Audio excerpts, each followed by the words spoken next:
To order. Without objection, the chair is authorized to declare a recess at any time. Pursuant to notice, I call to order the organizational meeting of the members of the Committee on the Judiciary for the 118th Congress. To ascertain the presence of a quorum, I ask the clerk to call the roll of members. Mr. Jordan. Mr. Jordan is here. Mr. Issa. Mr. Buck. Mr. Gates. Mr. Gates is here. Mr. Johnson of Louisiana. Mr. Johnson of Louisiana is here. Mr. Biggs. Mr. Biggs is here. Mr. McClintock. Mr. McClintock is here. Mr. Tiffany. Mr. Massey. Mr. Roy. Mr. Bishop. Mr. Bishop is here. Ms. Sparts. Mr. Fitzgerald. Mr. Fitzgerald is here. Mr. Benz. Mr. Klein. Mr. Klein is here. Mr. Gooden. Mr. Gooden is here. Mr. Vandrew. Mr. Vandrew is here. Mr. Nels. Mr. Moore. Mr. Moore is here. Mr. Kiley. Mr. Kiley is here. Ms. Hageman. Ms. Hageman is here. Mr. Moran. Mr. Moran is here. Ms. Lee. Ms. Lee is here. Mr. Hunt. Mr. Hunt is here. Mr. Fry. Mr. Fry is here. Mr. Nadler. Mr. Nadler is here. Ms. Lofgren. Ms. Jackson Lee. Mr. Cohen. Mr. Johnson of Georgia. Present. Mr. Johnson of Georgia is present. Mr. Schiff. Mr. Cicilline. Present. Mr. Cicilline is present. Mr. Swallow. Mr. Swallow is here. Mr. Liu. Mr. Liu is here. Ms. Jayapal. Ms. Jayapal is here. Mr. Correa.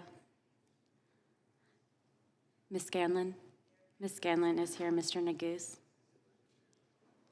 Ms. McBath. Ms. McBath is present. Ms. Dean. Ms. Escobar. Ms. Escobar is present. Ms. Ross. Ms. Ross is present. Ms. Bush.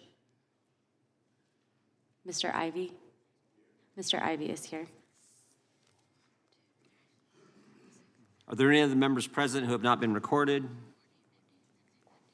Gentleman from California, Mr. Issa. Present. Mr. Issa is present. Mr. Chairman, Yes. I just want to note that Representative Cohen is unable to attend today because he is attending the funeral of Tyree Nichols in Memphis. I thank the gentleman.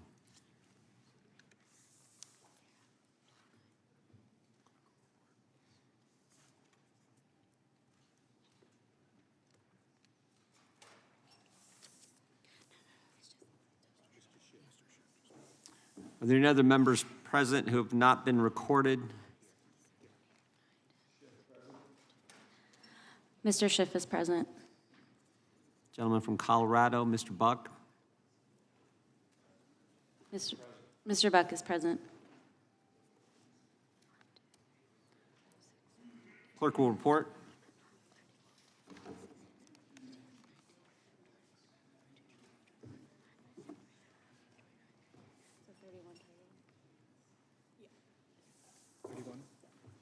Mr. Chairman, there are 31 members present. A quorum is present. The chair now recognizes the gentleman from Florida, Mr. Gates.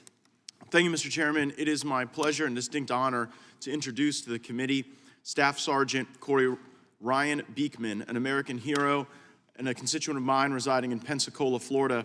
Staff Sergeant Beekman was born in Holland, Michigan. He enlisted in the Michigan Army National Guard while serving as a senior in high school.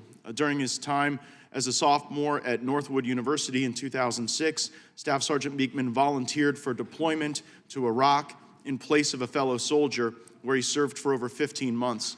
Upon redeployment, he graduated with degrees in hospitality and business administration. In October 2011, Staff Sergeant Beekman deployed to Afghanistan with his National Guard unit for 13 months. In 2016, he was once again activated as station commander during the response to the Flint water crisis, and in recognition of his role was awarded the Michigan Legion of Merit and Distinguished Service Medal by the state of Michigan. After sustaining injuries in combat, Staff Sergeant Beekman retired in 2019 after 16 years of combined service to this nation, and he moved to Florida to be with his family. He currently sits on the Escambia River Gun Club's Board of Directors as their Public Relations Chair. As a constituent of Florida's 1st Congressional District and a recipient of the Purple Heart, the Combat Action Badge, the Afghanistan and Iraq campaign medals with campaign stars, 2 Army Commendation Medals, and 2 Army Achievement Medals, as well as numerous other personal unit decorations. It is my honor to introduce Staff Sergeant Beekman to the committee, and I request that he be permitted to lead us in the Pledge of Allegiance. Without objection.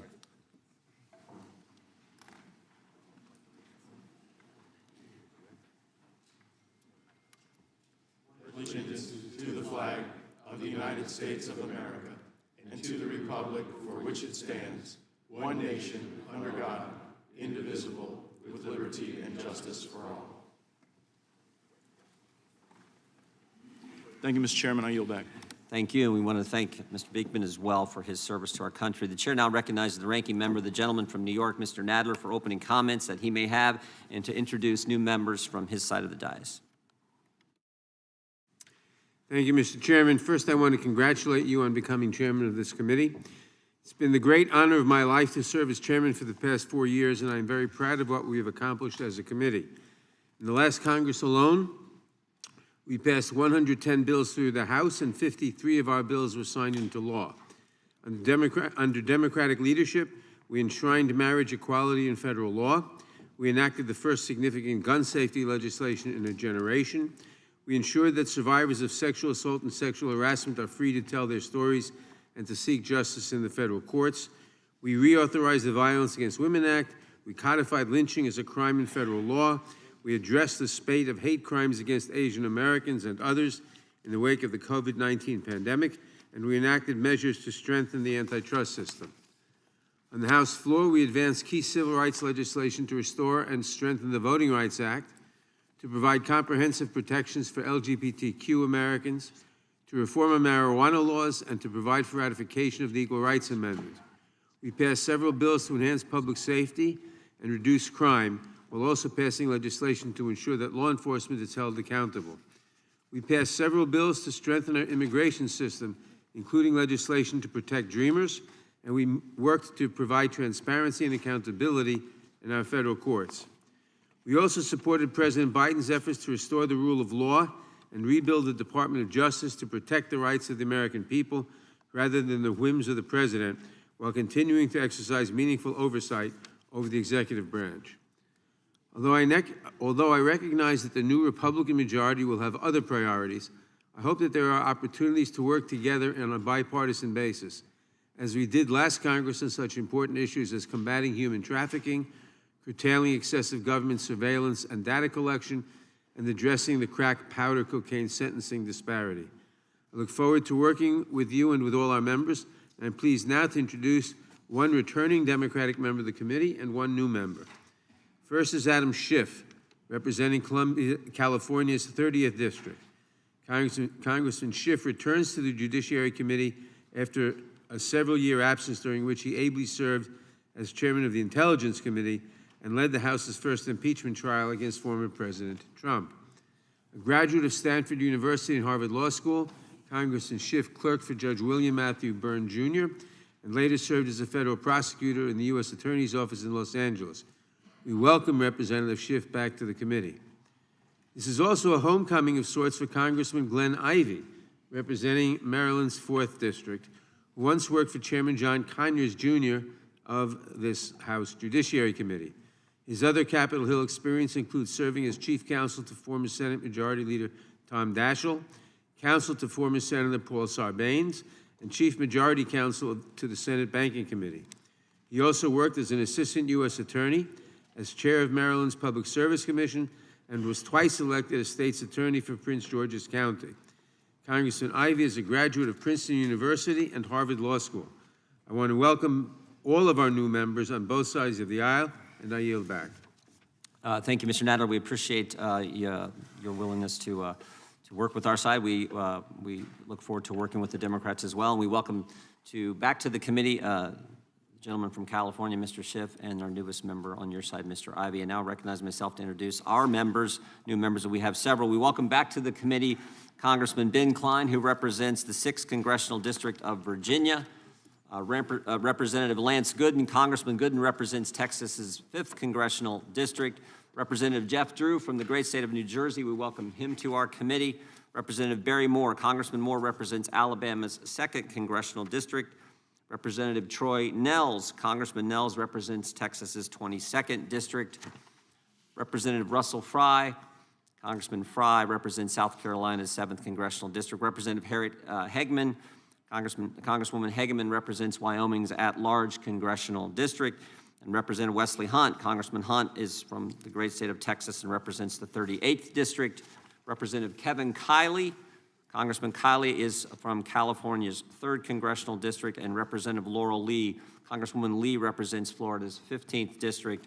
Representative Nathan Moran, Congressman Rand is representative from Texas's 1st Congressional District. We welcome all our new members on the Republican side as well to the Judiciary Committee.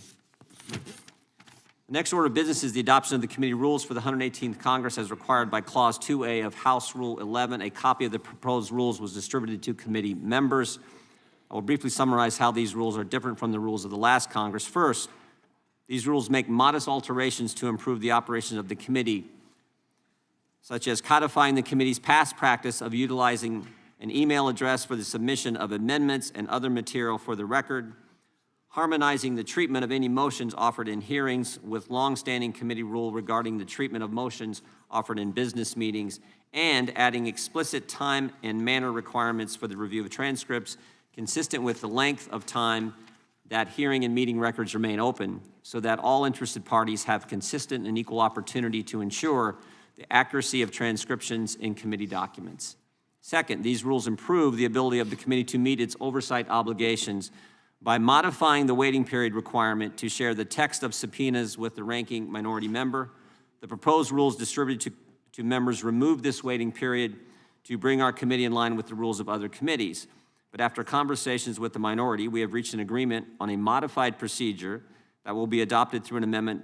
I thank Mr. Nadler and his staff for working with us on this bipartisan way on this issue, and I believe the amendment is a good resolution. And creating a standing subcommittee on the responsiveness and accountability to oversight. This subcommittee will ensure that the committee is able to effectively obtain information from the agencies and departments that we oversee. These changes will help to improve committee operations and to ensure that we are conducting the sort of constitutional oversight that the American people expect from us. I urge their adoption. Now recognize the ranking member, Mr. Nadler, for any remarks that he may have about the rules. Thank you, Mr. Chairman. Mr. Chairman, I predict that you and I will disagree on a great many things in the coming Congress. But I want to thank you at the outset for your willingness to work with us on an accommodation to the proposed committee rules. To be clear, I do not support many of the changes that the chairman proposes. For start, Chairman Jordan's proposed changes to the names of our subcommittees, although purely messaging vehicles, serve as a disturbing indication of this new MAGA majority's priorities. For example, the Subcommittee on the Constitution, Civil Rights, and Civil Liberties has been renamed the Subcommittee on the Constitution and Limited Government. Here, the majority appears to have said the quiet part out loud. Civil rights and civil liberties are not, for them, a priority. And it is ironic at best that the subcommittee the Republicans have charged with advancing a nationwide ban on abortion will now do so under the heading Limited Government. I'm also concerned about the creation of a new subcommittee on responsiveness and accountability to oversight. For generations, under chairman of both parties, the full committee has managed its legitimate oversight needs in the regular course of its work. Why has the chairman created a special subcommittee here and now? I suspect this change amounts to an admission that he will ask the administration for information he knows he cannot have, like the details of an ongoing criminal investigation.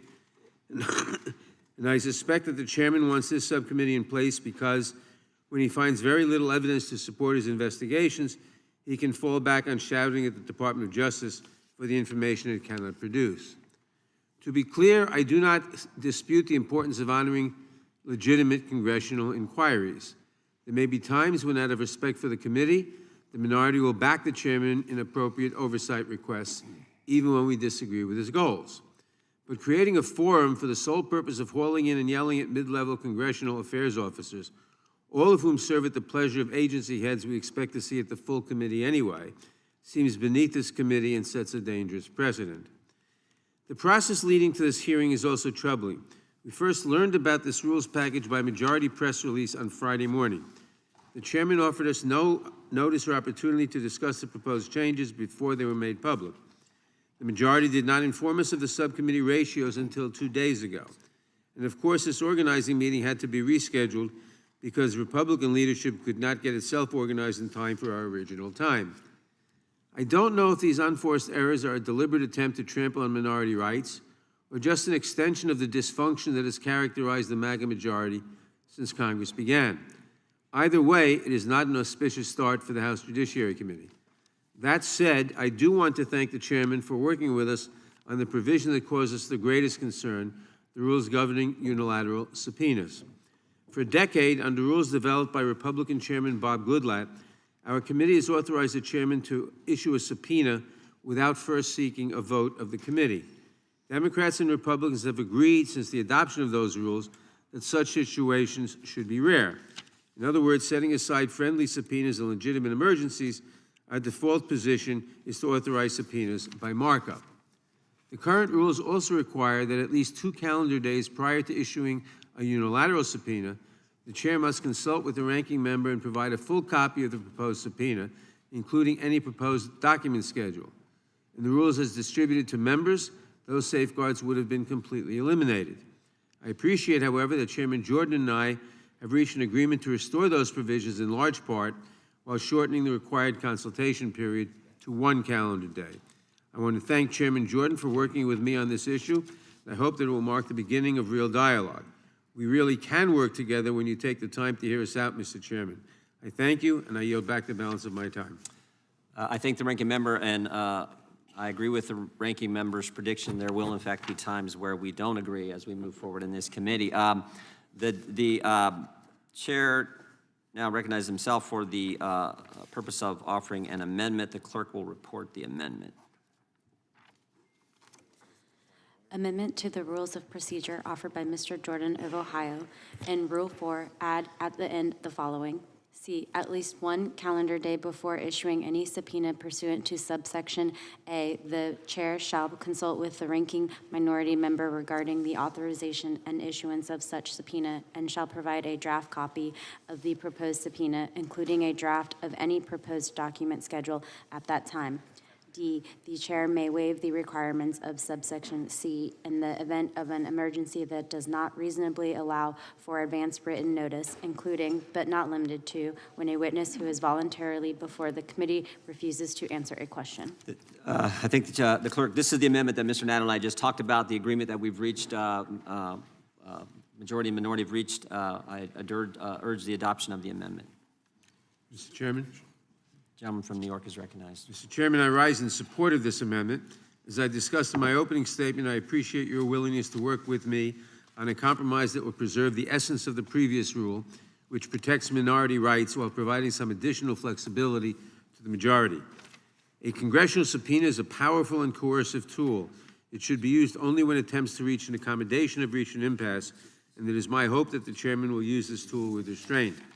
I would also hope that the chairman's practice would be to present subpoenas for vote in the full subcommittee whenever possible. Our members deserve the opportunity to go on the record on our oversight work, and the public deserves the opportunity to see us do that work in the open. In those cases where a unilateral subpoena is the preferred method, however, it's important that this involve meaningful consultation with the minority. I'm comfortable that the amendment strikes a reasonable balance, and I would urge all members to support it. With that, I yield back the balance of my time. I thank the gentleman. That is entirely our intention. Is there anyone who seeks recognition on the amendment? Seeing none, the question is on the adoption of the committee rules. Excuse me, on the adoption of the amendment. Those in favor say aye. Aye. Aye. Those opposed, nay. The ayes have it, and the amendment is adopted. Who seeks recognition?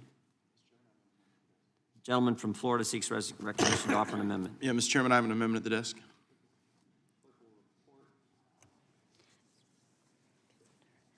Amendment to the Rules of Procedure offered by Mr. Gates of Florida.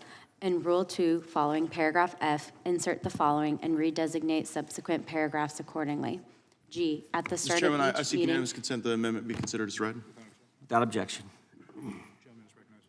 Mr. Gates is recognized to explain his amendment. Thank you, Mr. Chairman. Here on the august Judiciary Committee, we are charged with vindicating the constitutional rights of our fellow Americans, and our Pledge of Allegiance is a national symbol of pride and unity.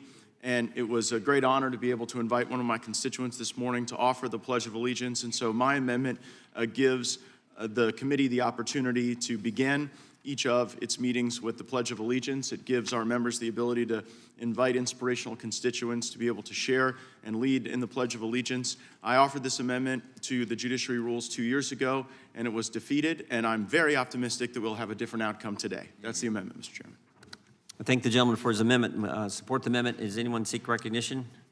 Gentleman from New York, Ranking Member Knapp. I would oppose it simply on the grounds that, as members know, we pledge allegiance every day on the floor, and I don't know why we should pledge allegiance twice in the same day to show how patriotic we are. As I said, we pledge allegiance on the floor every day. I don't think this is the most important amendment in the world, but since we do pledge allegiance every day on the floor, I think it's unnecessary. Gentleman from Louisiana, gentleman, you're back? Oh, Thank you, Mr. Chairman. hang on. Recognize the gentleman from Louisiana, Mr. Johnson. I've not seen Mr. Nadler on the floor when the pledge is done, and most members are not present there, so it's not accurate to say we do the pledge every day or participate in the pledge every day. It may be offered, but you're not there for it. This is the work of the Judiciary Committee. This is the committee that has the charge of defending the Constitution and our fundamental freedoms and defending the very freedoms that the flag represents. And so it's a bit absurd to suggest we couldn't take 30 seconds at the beginning of this important work to do what should be done by all Americans. And so I think this is entirely appropriate. I wish we had done it 2 years ago, and I think we missed a lot of opportunities. I yield back. Who seeks recognition? Gentleman from Georgia, Mr. Johnson, is recognized. Thank you, Mr. Chairman. I wish 2 years ago that on January 6th, that the insurrection never did happen. And I regret the fact that many members of this committee voted against certifying the election results based on the big lie. And they have continued to promote the big lie and undermine public confidence in our government. And so for us to, amidst these folks who supported the insurrection, to be forced to pledge allegiance to the flag, which should be something that none of us have any problem with, but it's just a matter of, it's ironic that this committee, the ones that would not comply with congressionally issued subpoenas, disrespected the rule of law, would now insist that each and every one of us on each and every hearing date come before this committee and pledge allegiance to the flag. I support the Pledge of Allegiance, but it's very ironic, and I just simply wanted to point that out, and with that, I yield back. Will the gentleman- I'll yield to the gentleman from New York. I thank you. I just want to take the opportunity, I think it was one of the people over there. Johnson. I think it was Mr. Johnson who said that he hadn't seen me pledge allegiance on the floor. I just want to say I've pledged allegiance dozens of times. Like other members, I haven't always been there at the beginning of the session, but I've pledged allegiance dozens of times, and I plan to continue doing that on the floor. I thank the gentleman. Gentleman, Mr. I Chairman. yield back. Mr. Chairman. Mr. Chairman. Gentleman from California, Mr. Ice, is recognized. Thank you, Mr. Chairman. You know, this amendment might be more important in light of some of the things that have just been said than I even thought it was. This is a committee that needs to come together to defend the Constitution, to recognize the importance of what we do here. And so the fact that on a daily when we meet basis, we do something to remind ourselves of our obligation. Perhaps we should look at our oath of office and not the Pledge of Allegiance, but I think the pledge is shorter and unifying. I regret that my ranking member and my chairman in the last committee digressed from the amendment at hand and the merit of it. And I would hope that all of us would look and say, we've got a long way to go to get back to being a committee that defends the Constitution aggressively and does it on a bipartisan basis. So I think let us all look at this once per hearing opportunity as a reminder of why we're here, and I yield back. Mr. Chairman. Mr. Chairman. Thank you, Mr. Chairman. Mr. Issa just made reference to how important it is for us to display our commitment to the Constitution and to commit to defend it aggressively. So I'd like to offer an amendment to the amendment, adding in the second paragraph where the chair may designate an individual to lead the Pledge of Allegiance, to add the following language. Provided, however, the pledge shall not be led by an individual who supported an insurrection against the government of the United States in any way. Because I think if we adopt this amendment, then we will be truthful in representing that stating this pledge is an affirmation of your defense of democracy and the Constitution. It's hard to take that claim seriously if, in fact, an individual who in any way supported an insurrection against the government of the United States is allowed to lead the pledge. So I would ask Mr. Gates to accept this friendly amendment, and I look forward to supporting it. Would the gentleman yield for I first a ask question? Mr. Gates if he'll support the amendment, to make sure that someone who led an insurrection against the United States doesn't make a mockery of the Pledge of Allegiance and stand before this committee with their hand over their heart claiming to support the Constitution. Mr. Cicilline, my concern would be if your definition of an insurrection is objecting to electors, then there would be many Democrats on the committee that wouldn't be eligible to lead the pledge, since so many That's not my definition of an insurrection. The last Republican president I'll to get sworn concede- in absent I'll Democrat allow- objectors was George Herbert Walker Bush. Reclaiming my time, Mr. Gates, I will allow the chairman to determine whether or not someone has participated in insurrection in the United States. I think this language is important. Would the gentleman further yield? I'm asking Mr. Gates, will you now accept the amendment? Well, I'm concerned that you may be disqualifying too many of your own members, Mr. Cicilline. I'm not concerned about that at all. Then agree to the amendment. Let's make this real. If you want to give someone the right to stand before the House Judiciary Committee and lead the Pledge of Allegiance at a bare minimum, let's guarantee that that person has not participated or supported or in any way helped an overthrow of the government of the United States. Would the gentleman Seems like yield? a simple proposition. Would the gentleman yield? Sure. If you would consider having your language say any convicted felon, I think we would cover not only that group that you're describing, but many more. And I think as the committee of lawmaking in the purest sense, that's really what you're talking about. No, it's actually reclaim my time. That's not what I'm talking about. I'm not talking about convicted felons. I'm talking about Is this elected. anyone that you think? Reclaiming my time, Mr. Issa.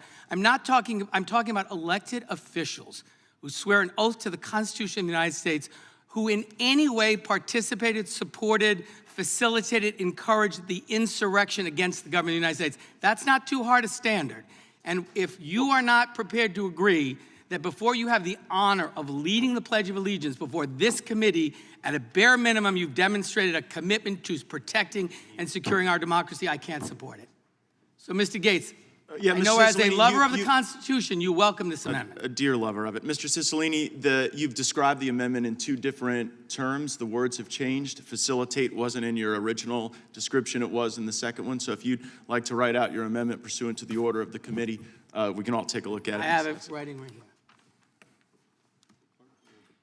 Gentleman yield back. All right, Mr. Chairman, I yield back. Gentleman yields back. Who seeks recognition? Gentleman from New Jersey, Mr. Van Drew. You know, I'm almost speechless. I wish we could all just, walk out into the streets of America and talk to people and ask them if they believe the Judiciary Committee should stand up, put their hand on their chest, and pledge allegiance to the flag of the United States of America, which represents all the men and women who have sacrificed, lost their lives, all the men and women who've given so much to this country, the purity of this nation, the greatness of this nation. I'm going to tell you, I don't think we should just do it in Judiciary. I think in every committee, and I'm sorry, it's so much work. It takes, I don't know, let's time how long the pledge takes. Does it take 60 seconds, 90 seconds? And I know it's a real backbreaker, but I think it's okay. I think it's okay. We can do that little extra mile, stand up, put our hand on our chest, say what we believe, and reaffirm this America that we love. Come on, this can't be real. I can't believe we're having this debate. Gentleman from New Jersey, yield? Would the I gentleman yield. Welcome to the Judiciary Committee, Mr. Van Drew. I actually think this is a helpful illustration for the American people of the change that they've made in the House. And I well remember the fervid opposition by the majority then, the Democrats, to the Gates Amendment at the beginning of the 117th Congress. And we've just heard by the commentary that arises from the question of pledge, having a permission to say the pledge, the associations the minority draws when that subject comes up. It's undoubtedly an example of what they deplore when they deride a Make America Great Again majority. They use the acronym MAGA as if it's something bad, to make America great again. And when they think of the Pledge of Allegiance, what first comes to their mind? Insurrection. This is where we've gotten to be, though. As I say, welcome to the Judiciary Committee, Mr. Van Drew. You're seeing it in action already. But I'm sure that once we've gotten this amendment through and make some other progress here, we'll restore this body to what the American people expect it to be. I yield back to Mr. Van Drew. I believe we will. I believe we can all use the exercise, too, of standing up and putting our hand on our chest. I don't think it'll kill any of us. I really, besides all of the constitutional reasons, all of the greatness, how can we waste time arguing about this? Why the heck can't we just stand up and say we love our country and we love our flag? And if we do that more than once a day, is that okay? I think it's okay. I don't mind doing it at any committee hearing. I don't mind doing it on the floor. I don't mind doing it whenever we have the opportunity. I don't get it. I got to tell you, I just don't get it, and I don't believe America gets it. And I don't believe they think it's the right thing. And I yield back. Gentleman yields back. Who seeks recognition? Gentlelady from North Carolina is recognized. Thank you, Mr. Chairman. I would just like to ask the staff to provide a copy of West Virginia Board of Education versus Barnett to every single member of this committee and just briefly read from that U.S. Supreme Court opinion affecting our public school children. If there's any fixed star in our constitutional constellation, it is that no official, high or petty, can prescribe what shall be orthodox in politics, nationalism, religion, or other matters of opinion or force our citizens to confess by word or action their faith therein. So while I absolutely value our Constitution, I believe that while we're having this discussion, we should also look at what the Supreme Court has said on this matter in other contexts, and I yield back. The gentleman yields back. I would just point out, no one will force anyone to say the pledge. If you don't want to say it, you don't have to say it. But you don't have to stand. You don't have to put your hand over your heart. If that's what you want to do, God bless you. It's America. You can do that. But for those of us who do want to do that, and today we're led by the gentleman who came from Mr. Gates' district with his service to our country, for those of us who do want to stand, put our hand over our heart and say the pledge, I think that's appropriate as well. Who seeks recognition? The gentleman from Texas, Mr. Roy. Thank the chairman. And I associate myself with the remarks of the gentleman from North Carolina about welcome to the Judiciary Committee, the 118th Congress edition. And here we are, and the truth is now laid before you.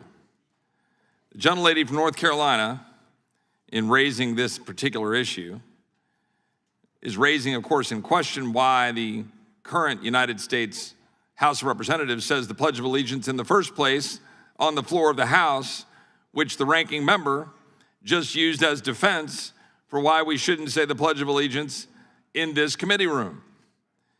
Because the gentlelady from North Carolina is suggesting to the people of this great country that we should not be standing and pledge allegiance to the flag of the United States, for it has a phrase in it, under God. because that is what we're standing here and saying. Mr. Roy, do you yield? I'll yield to the gentlelady from North Carolina. I really don't want to get into a colloquy, but please do not put words in my mouth. That is completely false. Completely false. I wanted to just make the point that this committee and every member of this committee swore an oath to protect and defend the Constitution. And while I take great pride in pledging allegiance in its full form when I'm on the floor of the House and in many, many places, we should look at the full context of every issue. Thank you, and I yield back. Well, I appreciate the gentlelady's comments, and I hope we'll be able to engage in colloquy in that level and all issues here in the Judiciary Committee. But I would again remind the American people that the point that we're talking about here is that point. And we believe that it is important for us to come together and pledge allegiance.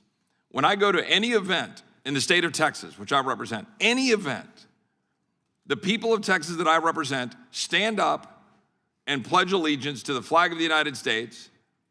We also stand up in Texas and pledge allegiance to the flag of Texas. I could add an amendment for that here, but that probably gets a little far afield. But we are here, and I think this is important. Again, this is going to be an amendment. Maybe I have like 1 or 2 minutes of debate, but now we're having a full-throated debate because just like yesterday in the Rules Committee of the House of Representatives, when we offered a resolution saying that we stand to thwart socialism, there was complete opposition by my colleagues on the other side of the aisle to standing athwart socialism. Literally, a full debate. No, we cannot stand against socialism in the House Rules Committee. My colleagues on the other side of the aisle. So I just want the American people to understand, in the House Judiciary Committee, we have opposition to pledging allegiance to the flag of the United States. We have questions being raised about whether we should pledge allegiance to the flag of the United States and representing that it is one nation under God. We have a Democratic Party that refuses to stand up and say that they oppose socialism and fought it in the House Rules Committee. Presumably will fight it on the House floor. We'll see how the vote plays out. And that is the state of your Democratic Party today. And I would yield to the gentleman from North Carolina. I think the gentleman from Texas, and I don't know whether I can engage in a colloquy with my good friend from North Carolina through Mr. Roy, but I would yield time such that could occur. I appreciate that. The question that I guess her citing West Virginia versus Barnett begs is she saying that something about this proposed amendment, the Gates Amendment, to add the possibility of having the Pledge of Allegiance, that somehow offends the Constitution? Is that the purpose? Is that the point that she makes? And if not, what's the purpose of the citation? I yield to Mr. Roy for I would yield to the gentleman from North Carolina. All I was doing was quoting the U.S. Supreme Court. That's all I was doing.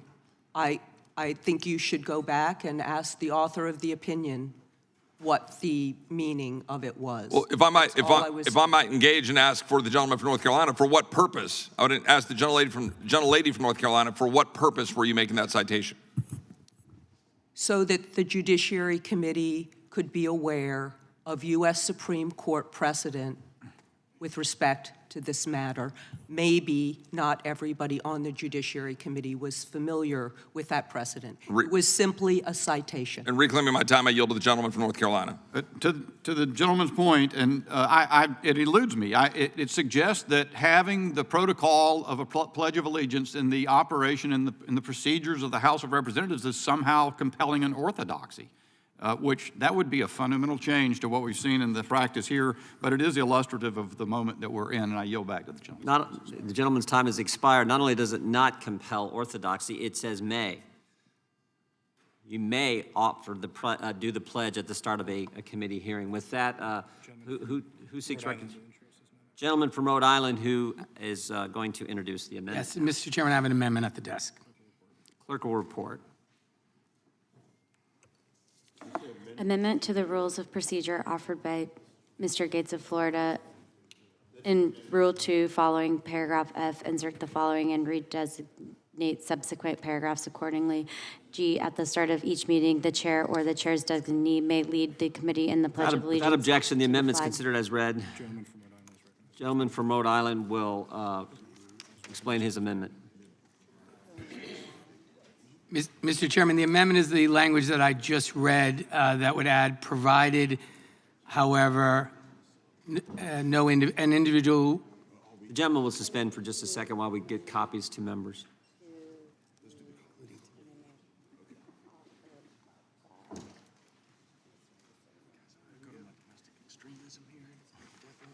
You started it. Thank you.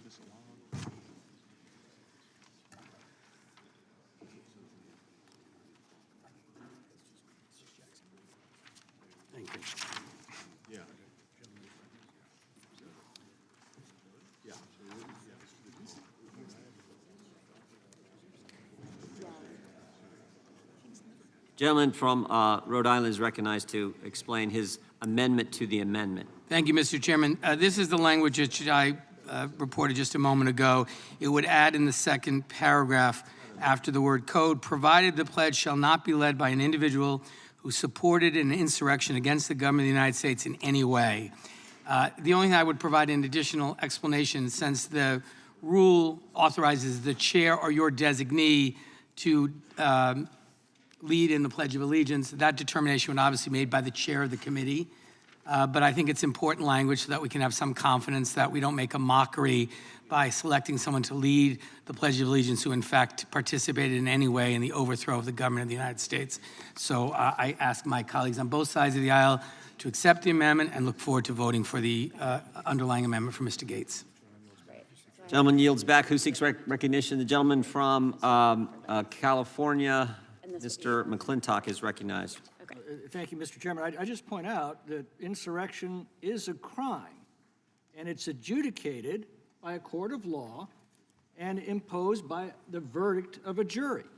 Conviction of this crime makes the person ineligible to serve in the House. So by definition, no one who's committed insurrection can lead the Pledge of Allegiance in the House because they cannot serve in the House. Mr. McClintock, will you yield for... Not yet. It sounds like my friend from Rhode Island wants to be judge, jury, and executioner, which I find a curious position for the House Judiciary Committee to take. Mr. McClintock, will you yield for a question? Sure. Or a colleague? I don't think the amendment limits the leading of the Pledge of Allegiance to members of this committee. In fact, today we had someone lead us who's not a member of the committee. So I agree with you that nobody on this committee has been convicted of insurrection, but the language doesn't limit the leading of the pledge to members of the committee. So I think your concern is interesting but misplaced. I wonder who the gentleman thinks would invite someone convicted of insurrection. Well, I think we should all agree no one who has participated in insurrection should lead the Judiciary Committee in the Pledge of Allegiance. So it shouldn't be complicated to accept this amendment. Nobody who committed murder is going to be. Well, then you should vote for the amendment. This is And you should vote for the amendment. I yield back. Gentleman yields back. Who seeks recognition? Gentleman from Louisiana, Mr. Johnson. I'm sorry, Mr. Strike the last word. I appreciate my friend, Ms. Cicilline, and I enjoy the banter that we have on the committee, but it is unfortunate that we've begun the very first day, the adoption of the rules package by overly politicizing something that should not be politicized. And you and I both know, and whether you want to acknowledge it here or not, this is about politics. This is a completely superfluous amendment. You're making it political to try to make a point, and we get it. It is just very sad that we're wasting time on it. I don't think there's any insurrectionist who's going to show up to offer the pledge, and if they would not be recognized, and so this is completely unnecessary. But I do want to make a note just very quickly about what the gentlelady from North Carolina said. Her invocation of West Virginia v. Barnett, it's a case from 1943. Just so you know, if you know those who are not familiar with the case, that was what the Supreme Court said, that school children could not be compelled to recite the pledge if they had some sort of sincere belief that prohibited them from doing so. We're not school children here. We're supposed to be the vanguard. We're supposed to be the guardians of our constitutional freedoms, our civil liberties, our civil rights, the Constitution itself. And it's just patently absurd to suggest that grown-ups could not make their own decision about participating in the pledge. And if anybody's serving on this committee and is not willing to say the pledge, I would suggest they don't need to be on this committee. Find somewhere else to serve in the Congress. There are some latter precedents, though. That's 1943. 40 years later in Marsh v. Chambers, the Supreme Court upheld the right to, pray before the opening of a legislative session. In Town of Greece in 2013, the Supreme Court reaffirmed that an invocation, a public prayer before a public meeting such as this, a legislative body, is perfectly appropriate. We didn't amend the rules to add that, but gosh, I wish I'd have thought of it. Maybe we should begin with a prayer as well. That would really offend some of our friends on the other side. They have made the effort in the last couple of years to remove "under God" from the witness oath here. That has been a tradition of the United States Congress for as long as anyone can remember. In fact, in our subcommittee, the subcommittee on the Constitution, the chair in the last Congress, Mr. Cohen, who's not present today, actually prohibited the swearing in of witnesses because I demanded as the ranking member that they also say, "So help me God," at the end of their oath. So it just goes to show you there's a strong contrast here between the two sides. It's unfortunate, it's sad, we wish it weren't so.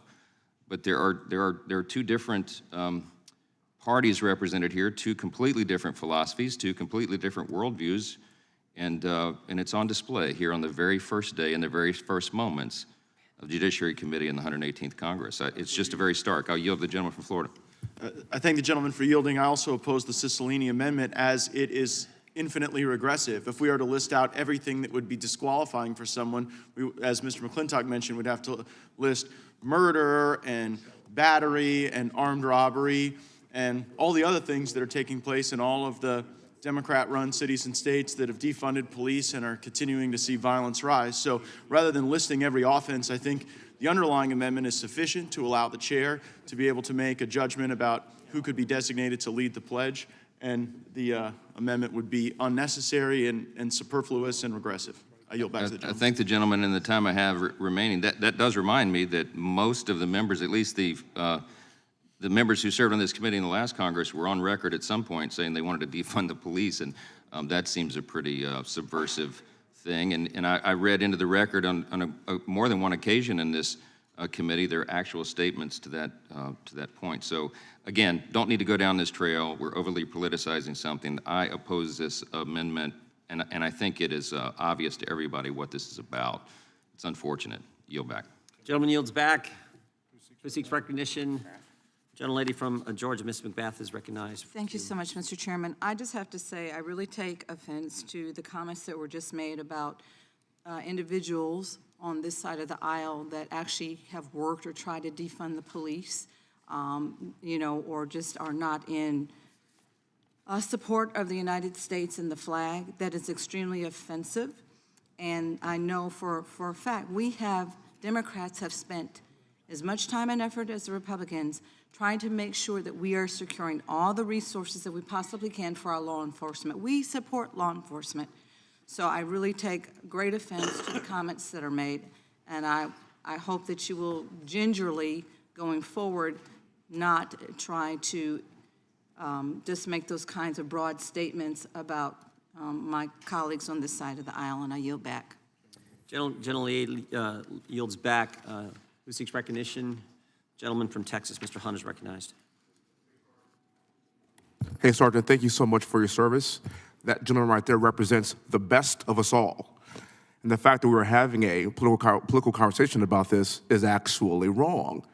The only thing that we want to do is recognize the best, those brave men and women that are willing to give their lives and a sacrifice for us to be able to convene the day in a room like this. I am one of those people. I served in combat. I'm a West Point graduate. I am the kind of person, like that gentleman sitting right there, that's willing to die for this country. For us to sit here together and offer just a little bit of homage to those that are willing to do that, I think it's not nothing we shouldn't be doing. It's actually necessary. You see, that flag represents the deaths of thousands of men and women. 14 of them actually my West Point classmates. And every day that I get up, I look at that flag and I thank God that we are here. So the fact that we get to sit here together and have this conversation based on the sacrifice of that flag and the gentleman that came here and said that today should speak volumes to how we should conduct ourselves moving forward in the future. Quite frankly, you are correct, sir. We should be saying the pledge every single day, every single morning, and every single committee. Because when I was in elementary school, that's what I did. And I worked my butt off to be sitting here right now in this room, and the least we can do is to pay homage to the sacrifice of those that have come before us to say, you know what, Democrat or Republican, We are in this together. That flag is the one thing that unites us. Let's just take 30 seconds to put all of our differences aside and say we can agree that this country is wonderful, this country has done outstanding things, and that brave men and women were willing to die for it. And that's what sets us apart from every other country in the entire world. Every generation stands up to die and fight for that flag. The least we can do is say the Pledge of Allegiance. I yield back. Thank the gentleman. The question is on the amendment to the amendment. Gentlelady from, or excuse me, Mr. Klein had been wanting to get in the queue. Oh, then the gentlelady from Indiana is recognized, Ms. Sparks. Thank you, Mr. Chairman. I was not going to debate on this, but I thought it shouldn't be that hard. But actually, one of my constituents a few days ago shared with Ms. Sampson, and I really wanted to share with this committee. It was an essay from a fourth grader from her friend's granddaughter. And the essay was about, what do you think about when you see our country's flag? And I would like to read it. It's a fourth grader, Catherine. When I think of our country's flag, I think of how our soldiers were willing to get killed for us to have our freedom. Our flag shows so much, it just makes me happy because it stands for freedom. It stands for how bad it was and how we won. It all makes me feel protected because it stands for the people who died and freedom, so no one will bother us. It also stands for the freedom of speech, freedom of vote, freedom of worship. This flag lets us do whatever. The flag also shows how much we matter and how hard we tried and how we won. So I really hope that maybe our committee has a little bit more common sense than really, just a fourth grade. It seems to me that we should not debate. We have an issues to debate, but this is show the strength, the unity, what is our republic is about, and how many people died for our freedoms, and how many people are dying for freedoms now to be able to have what we have. This constitutional republic is the best what we have. And I hope we're going to debate real issues, but not the Pledge of Allegiance. I yield back. I thank the gentlelady. Question is on the amendment to the amendment. All those in favor of the amendment to the amendment say aye. Aye. Those opposed, nay. Nay. Opinion of the chair, the nays have it. Mr. Chairman, I ask for a recorded vote. Recorded vote has been asked for the amendment to the amendment. The clerk will call the roll. Mr. Jordan? No. Mr. Jordan votes no. Mr. Issa? Mr. Issa votes no. Mr. Buck? Mr. Buck votes no. Mr. Gates? Mr. Gates votes no. Mr. Johnson of Louisiana? Mr. Johnson of Louisiana? Mr. Biggs? Mr. Biggs votes no. Mr. McClintock? Mr. McClintock votes no. Mr. Tiffany? Mr. Tiffany votes no. Mr. Massey? Mr. Massey votes no. Mr. Roy? Mr. Roy votes no. Mr. Bishop? Mr. Bishop votes no. Ms. Sparks? No. Ms. Sparks votes no. Mr. Fitzgerald? Mr. Fitzgerald votes no. Mr. Bentz? Mr. Bentz? Mr. Klein? No. Mr. Klein votes no. Mr. Gooden? Mr. Gooden votes no. Mr. Van Drew? Mr. Van Drew votes no. Mr. Nels? No. Mr. Nels votes no. Mr. Moore? Mr. Moore votes no. Mr. Kiley? Mr. Kiley votes no. Ms. Hageman? Ms. Hageman votes no. Mr. Moran? Mr. Moran votes no. Ms. Lee? Ms. Lee votes no. Mr. Hunt? Mr. Hunt votes no. Mr. Fry? Mr. Fry votes no. Mr. Nadler? Aye. Mr. Nadler votes aye. Ms. Lofgren? Ms. Lofgren? Ms. Jackson Lee? Ms. Jackson Lee? Mr. Cohen? Mr. Cohen? Mr. Johnson of Georgia? Aye. Mr. Johnson of Georgia votes aye. Mr. Schiff? Aye. Mr. Schiff votes aye. Mr. Cicilline? Mr. Cicilline votes aye. Mr. Swalwell? Mr. Swalwell votes aye. Mr. Liu? Mr. Liu votes aye. Ms. Jayapal? Ms. Jayapal votes aye. Mr. Correa? Mr. Correa. Ms. Scanlon. Ms. Scanlon votes aye. Mr. Neguse. Mr. Neguse.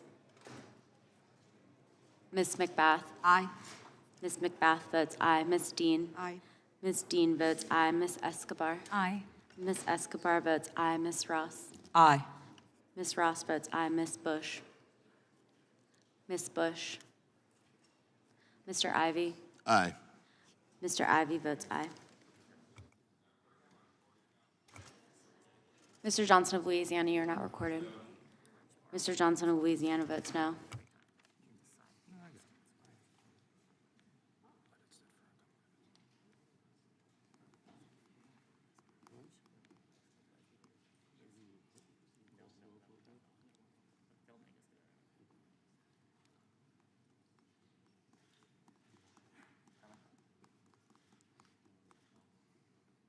Clerk will report.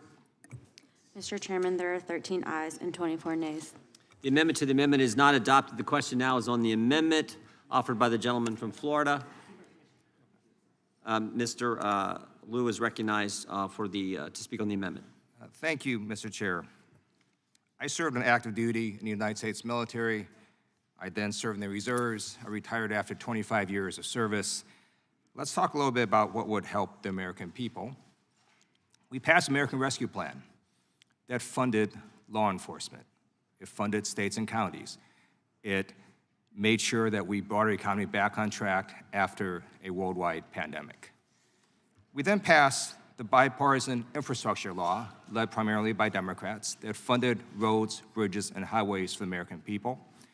It also made sure we took lead out of our water pipes. It's going to have broadband go everywhere, from rural areas to inner cities and to suburbs. Then we followed that up with the PACT Act. That helped veterans. It helped veterans who were exposed to toxins, and it made sure that they got the just compensation and benefits that they deserve. We also passed the CHIPS and Science Act that brought manufacturing back to the United States, made us and will make us competitive in the important chip market. We also passed the Inflation Reduction Act. That's reducing our deficit, and it's going to have the most amount of climate change projects in world history. We also are not going to crash the United States economy. We're going to raise the debt limit, and we ask Republicans to join us. So I'm going to vote for this amendment, but I would sure like to be voting for lots of other things that actually help the American people.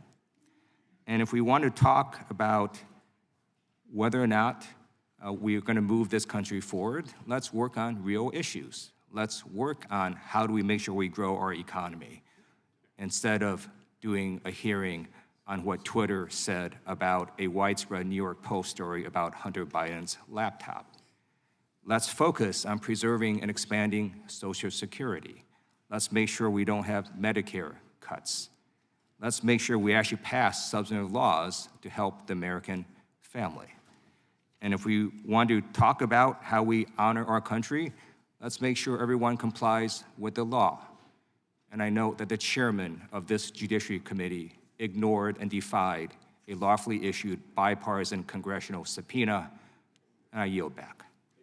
Gentleman yields back. The question is on the amendment offered by the gentleman from Florida. Those in favor say aye. Aye. Those opposed, nay. In the opinion of the chair, the ayes have it. I'd request a roll call vote. The gentleman from Florida has requested a roll call vote. Clerk will call the roll. Mr. Jordan? Yes. Mr. Jordan votes yes. Mr. Issa? Yes. Mr. Issa votes yes. Mr. Buck? Aye. Mr. Buck votes aye. Mr. Gates? Aye. Mr. Gates votes aye. Mr. Johnson of Louisiana? Mr. Johnson of Louisiana? Mr. Biggs? Mr. Biggs? Mr. McClintock? Mr. McClintock votes aye. Mr. Tiffany? Mr. Tiffany votes aye. Mr. Massey? Mr. Massey? Mr. Roy? Mr. Roy votes aye. Mr. Bishop? Mr. Bishop votes aye. Ms. Spartz? Yes. Ms. Spartz votes yes. Mr. Fitzgerald? Mr. Fitzgerald votes aye. Mr. Bentz? Mr. Bentz? Mr. Klein? Mr. Klein votes aye. Mr. Gooden? Mr. Gooden votes aye. Mr. Vandrew? Mr. Vandrew votes yes. Mr. Nels? Yes. Mr. Nels votes yes. Mr. Moore? Mr. Moore votes yes. Mr. Kiley? Mr. Kiley votes yes. Ms. Hageman? Ms. Hageman votes yes. Mr. Moran? Mr. Moran votes aye. Ms. Lee? Ms. Lee votes aye. Mr. Hunt? Mr. Hunt? Mr. Fry? Mr. Fry? Mr. Nadler? Aye. Mr. Nadler votes aye. Ms. Lofgren? Ms. Lofgren votes yes. Ms. Jackson Lee? Ms. Jackson Lee? Mr. Cohen? Mr. Cohen? Mr. Johnson of Georgia? Aye. Mr. Johnson of Georgia votes aye. Mr. Schiff? Mr. Schiff votes aye. Mr. Cicilline? Aye. Mr. Cicilline votes aye. Mr. Swallow? Aye. Mr. Swallow votes aye. Mr. Liu? Mr. Liu votes aye. Ms. Jayapal? Ms. Jayapal votes aye. Mr. Correa? Mr. Correa? Mr. Correa votes aye. Ms. Scanlon? Ms. Scanlon votes aye. Mr. Neguse? Mr. Neguse? Ms. McBath? Ms. McBath votes aye. Ms. Dean? Ms. Dean votes aye. Ms. Escobar? Aye. Ms. Escobar votes aye. Ms. Ross? Ms. Ross votes aye. Ms. Bush? Ms. Bush? Mr. Ivy? Aye. Mr. Ivy votes aye. Mr. Biggs? Mr. Biggs, you are not recorded. Mr. Biggs votes aye. Mr. Johnson? Mr. Johnson of Louisiana, you're not recorded. Mr. Johnson of Louisiana votes aye. Madam Clerk, how am I recorded? Mr. Massey, you're not recorded. Massey votes aye. Mr. Massey votes aye. And how am I recorded? Mr. Hunt, you are not recorded. Mr. Hunt votes aye. Mr. Fry, you are not recorded. Mr. Fry votes aye.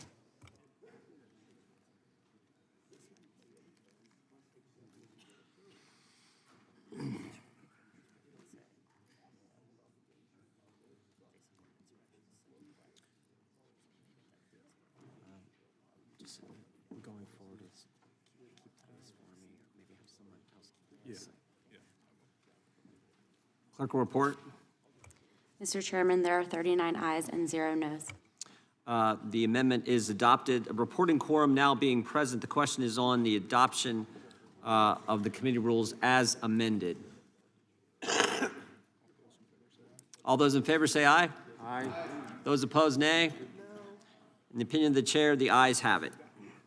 The rules are adopted. Without objection, the motion to reconsider is laid on the table. Without objection, staff is authorized to make technical and conforming changes pursuant to House rules. The rules adopted by the Committee on the Judiciary will be published in the Congressional Record and made available to members of the public on the committee's website.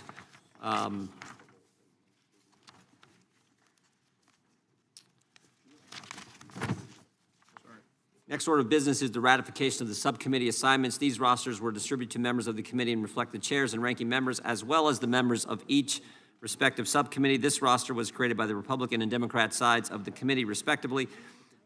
If there's any discussion before we vote on approving the roster, Sorry, the clerk will distribute. clerk will distribute the roster then.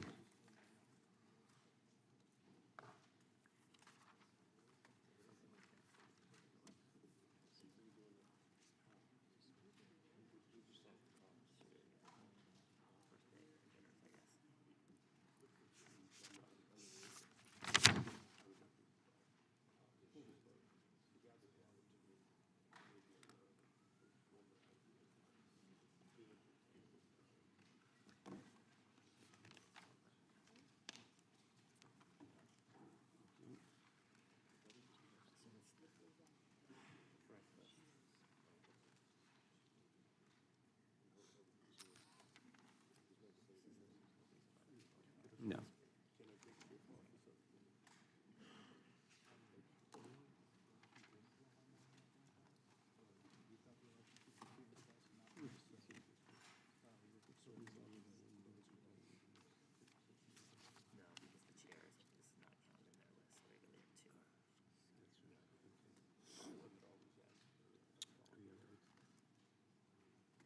We have two questions that we have to get through yet. The The question is on the approving of the appointments of the subcommittee chairs and ranking members as set forth in the roster. You should have the roster in front of you.